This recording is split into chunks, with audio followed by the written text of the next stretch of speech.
Have you ever been eating at Soul Food or any other Puerto Rican restaurant and wondered how they make that incredible white rice? It's so simple, but seems so perfect. Well, today's your day. I'm going to show you how to do it. I'm Chef Mark, and I have 5 simple steps to show you how to make perfect Puerto Rican white rice. Let's go.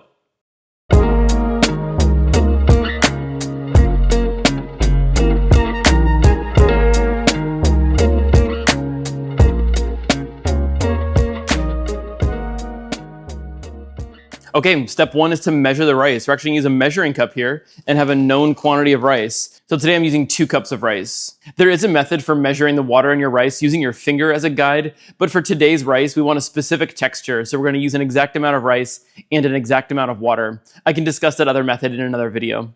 Okay, here's a good rule of thumb for you. A 1/4 cup of raw rice is the right amount for one person for one serving. So 2 cups of rice is good for 8 people today. The next step is to rinse the rice, and we're going to start by putting cool tap water over the top of it and just swish it around with our hands. Look at how milky this water is right now. Now I'll gently pour this off in the sink and try not to lose any of the rice.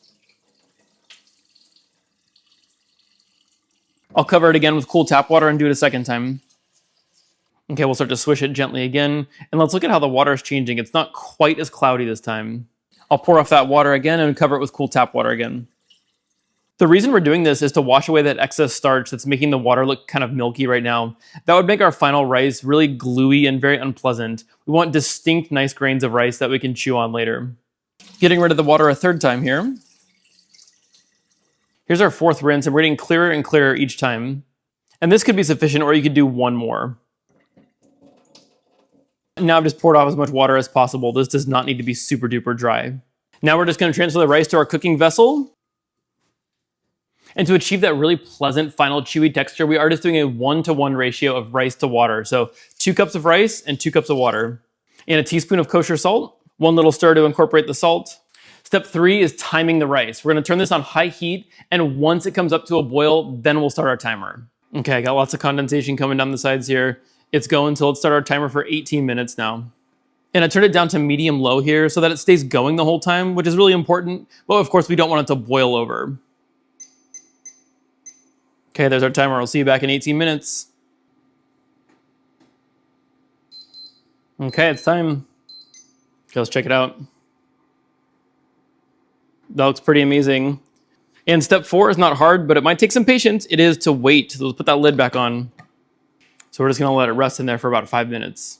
This resting part is critical. What it does is it allows the rice to even out the cooking. The bottom has a little bit of water sitting there, and the top's a little bit dry. So as it sits, that little bit of water will finish coming upward in the form of steam and even everything out. And so by the time we get in there and fluff it up, it's going to be perfectly even from top to bottom. All right, it's been 5 minutes, and now our cooking is done. Now I'm going to reveal the big secret for this rice that makes it so special. And here comes the secret in 3, 2, 1. We're going to add some oil here. Kind of uncommon here, but it's going to make the rice really amazing. Let me show you up close what it looks like. So before I put in the oil, I'm just fluffing it up to kind of look at it and see what it looks like. Man, this looks so beautiful. It's dry in the best possible way. There's the teeniest bit stuck to the bottom, but that's not a big deal. And I'm going to go ahead and put in our oil right now. So this is just a tablespoon of neutral oil that I'm going to put in here. Neutral meaning not olive oil. It doesn't have to taste like anything.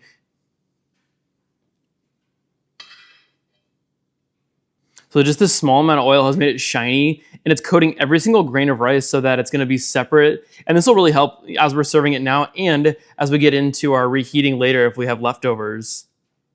All right, let me take one bite of our amazing rice right here.